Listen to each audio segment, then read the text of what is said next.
আমরা ভেতরে ঢুকে গেছি। আবার বাবা এসে না আলাদা রকমের সিকিউরিটি চেক হয়, সমস্ত কিছু জ্যাকেট এই ওই সমস্ত কিছু খুললাম, তারপরে ভেতরে ঢুকতে পারছি। এরকম মুনি গেল একটা অডিও গাইড নিতে, যাতে আমরা বুঝতে পারি এখানে কোনটা কি অ্যাকচুয়ালি। কিং লুই এটা বানিয়েছে, এইটুকু আপাতত জানি। বাকি সব এই পুরো এই যে ভার্সাই প্যালেস, সেটা পুরোটা জানা দরকার। সুন্দর গো ভেতরটা, দেখো। এইখান থেকে অডিও গাইড নেবো। তো এই যে লাইনে দাঁড়িয়ে আছে গুলি।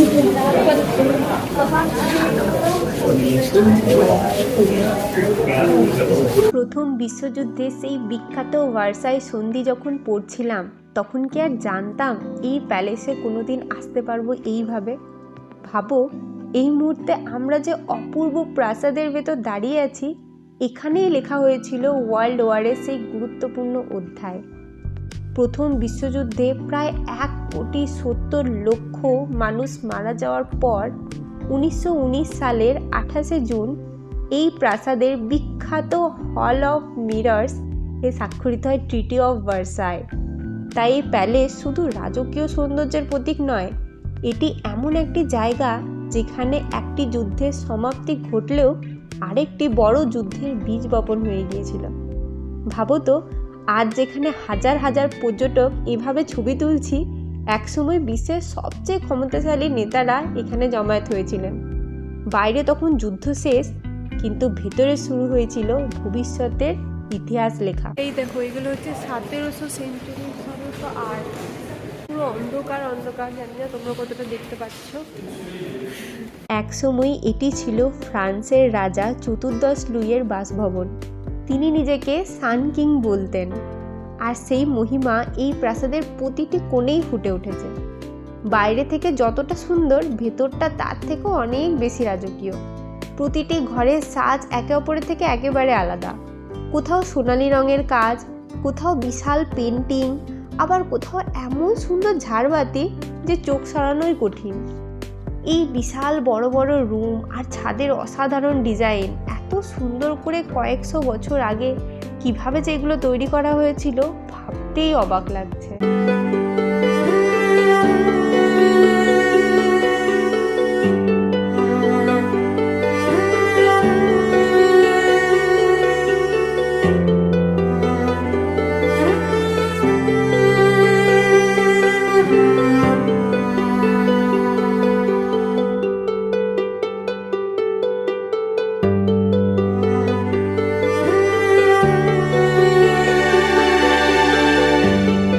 এখন আমি চলে এসেছি ভার্সাই প্যালেসের সবচেয়ে বিখ্যাত জায়গা, হল অফ মিরর্স।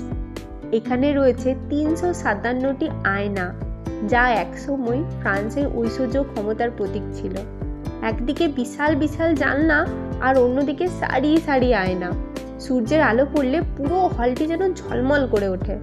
1919 সালে প্রথম বিশ্বযুদ্ধের সমাপ্তি ঘটানো সেই বিখ্যাত ট্রিটি অফ ভার্সাই এখানেই স্বাক্ষরিত হয়।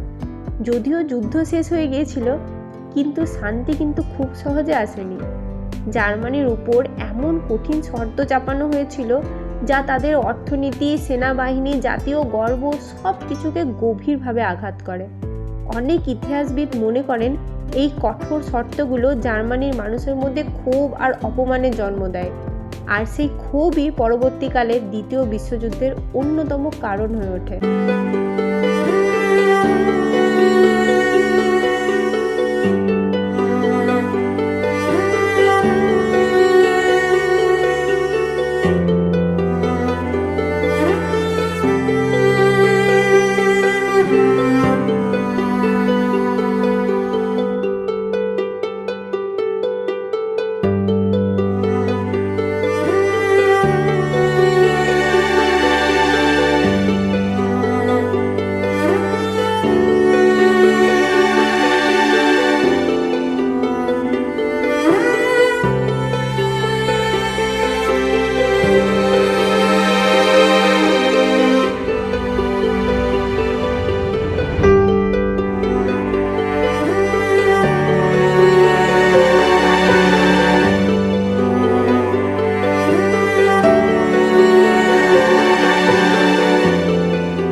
patiently about, then waited patiently about till Mary did appear.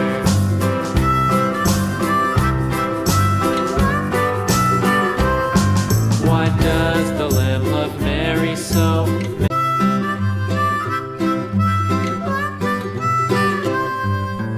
Mary had a little lamb, little lamb, little lamb. Mary had a little lamb, its fleece was white as snow.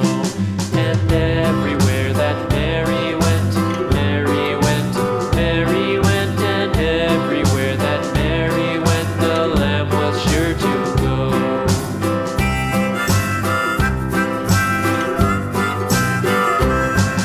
It followed her to school one day, school one day. আমাদের museum ঘোরা complete হয়ে গেল। ভেতরে তো এত কথা বলা মানে কোনো কিছুই বারণ ছিল না, কিন্তু সবাই এত চুপচাপ এখানে যে ভেতরে কথা বলা বারণ না থাকলেও বলছিলাম না আর কি, কারণ কেউ ডিস্টার্ব ফিল করবে বা কেউ কিছু যদি খারাপ কথা বলে দেয় তখন আমার খারাপ লেগে যাবে, সেই জন্য চুপচাপ ভিডিও করছিলাম তোমাদেরকে দেখাবো বলে। দারুণ সুন্দর সত্যি, মানে যদি আমি মানে এটা একটু প্যারিসের একটু বাইরের সাইডে, ঠিক আছে? এখানে আবার কি হচ্ছে, এখানে কি আবার চেকিং টেকিং কিছু হচ্ছে নাকি? যাই হোক, সবাই আস্তে আস্তে লাইন দিয়ে যাচ্ছে। টিকিট তো দাঁড়াও, এখানে একটু মানে আবার টিকিটটা দেখে দেখে তারপর আবার বাইরে যেতে দিচ্ছে একটু। এটা গার্ডেন সাইডটা হয়তো, একটু দাঁড়াও। আমাদের প্যালেসের ভেতরে যা সেটা দেখা হয়ে গেছে আপাতত। এবার আমরা এসেছি গার্ডেন সাইডটা, কারণ আমরা গার্ডেনের দিকেরও টিকিটটা নিয়েছিলাম। তো টাইম আছে তো দেখেই নি অল্পখানি, তাই না? তাড়াতাড়ি বাড়ি গিয়ে কি করবো, যদিও খিদে পাচ্ছে। আর একটুখানি আজকে গ্রোসারি শপিং করে নিয়েও যাবো রুমে। ও হ্যাঁ, তো ওইখানে তো আটকে দিল বলতে বলতে পারলাম না। তো হ্যাঁ, এখানে আবার টিকিট চেক হচ্ছে গার্ডেনে আসার জন্য, যেহেতু আলাদা টিকিট, তো সেজন্য ওখানে আবার টিকিট চেক হলো। হ্যাঁ, তো মানে প্যালেসের ভেতরের কথাটা বলি, এত সুন্দর, এত সুন্দর সত্যি। রাজারা রাজার হালেই, মানে কি বলবো, এত সুন্দর। মানে যেটা রানীর ঘর, তারপর হচ্ছে রাজার যে ঘরগুলো, ও মাই গড, এত সুন্দর।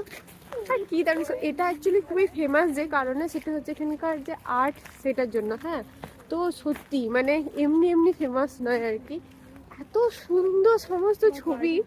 মানে কি করে যে করতে পারে মানুষ, কতটা ট্যালেন্টেড হলে যে এরকম ভাবে আঁকতে পারে।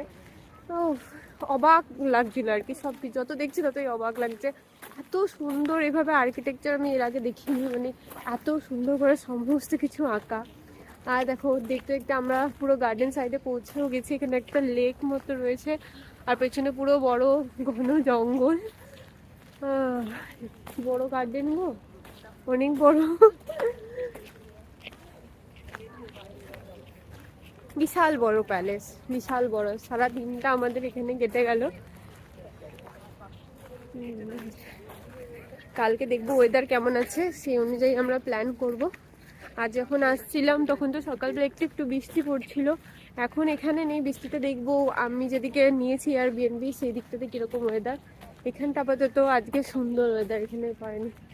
ওই দেখো রানীর রুমটা যেটা ছিল না, রানীর যেটা বাড়ি ঘর আর কি, বাড়ি বলছি, রানীর যেটা ঘর, সেইখান থেকে আমি দেখলাম সোজা এখানকার যে ভিউটা, মানে পুরো মহল থেকেই ভিউ, কিন্তু রানীর ঘর থেকে আমি যেটা দেখলাম, বললাম বাহ, রানীর তো সকালে উঠে আনন্দই আনন্দ, এইরকম ভিউতে রানী উঠতো, রানীর হালেই থাকতো। হ্যাঁ, তোমাদের একটু ব্যাক ক্যামেরা করে দেখাই জায়গাটা।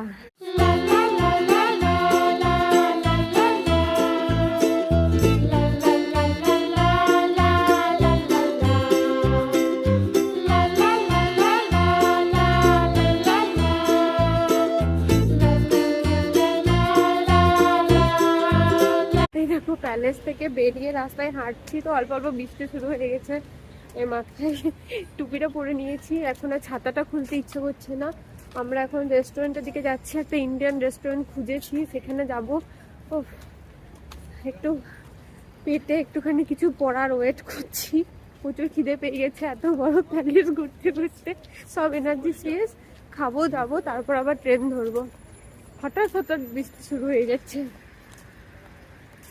বাপরে। প্রথমে ভাবছিলাম আমাদের এয়ারবিএনবি যেখানে বুক আছে সে তার কাছাকাছি চলে যাব, ওইখানেও মানে সকালবেলা আর কি দেখে রেখেছিলাম 2-4টে ইন্ডিয়ান রেস্টুরেন্ট, খুব সুন্দর সুন্দর, মানে বাঙালি রেস্তোরাঁ আর কি যাকে বলে।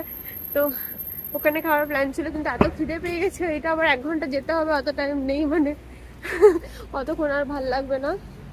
আর মায়েরও কিছু খাওয়া হয়নি, সেই জন্য আর কি এখানে আমাদের কাছে পিঠে রয়েছে 2-4টে পরপর রেস্টুরেন্ট রয়েছে ইন্ডিয়ান, তার মধ্যে দেখি গিয়ে যেটা ভালো লাগবে সেখানে ঢুকবো, খেয়ে দিয়ে তারপর যাবো।